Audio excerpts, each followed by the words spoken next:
Hello, day 87. I'm going to try and play a tune today called Belle. It's written by Bill Monroe and it's a bluegrass tune. Now, just while I'm on the subject of bluegrass and old time, yesterday I played something from the Hammonds family, which would be considered American old time.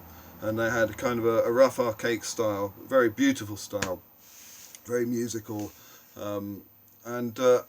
People often say, well, what's the difference between bluegrass and old time? And I've sometimes explained it or tried to explain it, and people come back with, yeah, but I still don't see the difference. I'll try and explain it. Bluegrass was kind of invented by this chap called Bill Monroe, very famous musician, the father of bluegrass. I think sometime around the 40s or 50s. And his band was called Bill Monroe and the Bluegrass Boys because it was a type of grass that grew in Kentucky, and a type of ryegrass that had a bluey tinge in the sunshine. And over the years, that style of music became known as bluegrass music. Now, what differentiates that from old time was bluegrass was a new music, and Monroe and bluegrass musicians were, they were influenced by jazz. Well, as we know, jazz is influenced by classical, so there was a striving for technical virtuosity. That's the main thing, bluegrass music, virtuosity. And it also relied on the microphone. So when a microphone came in, it meant that rather than everyone playing together and usually the fiddle taking the lead and the banjo and everything following for those tunes, it would have been people stepping in and taking a break. So even the guitar flat picking a break. So you have the banjo coming to a break, the fiddle doing a break, the mandolin, which would normally be a little bit quiet, coming in and stepping into that mic. And it meant that everyone could play at full tilt. So in an acoustic bluegrass session, everyone has to play quietly when the guitar or mandolin takes a break.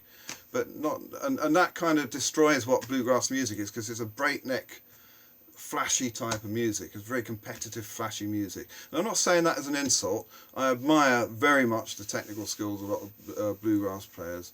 So that's in a nutshell what bluegrass is. Some of the material might have had its roots in old times. So a tune, I don't know, Pig in a Pen. But an old time would just play it through. Bluegrass people, everyone must take their break, and they would go round and round the tune and improvise, do like scales and things, and everyone tries to be the better than the next. It's not a sort of music that I play very well, because as soon as I feel that I've got to be competing with another musician, I can't focus on my music and I lose it and usually fumble it. But that's just me.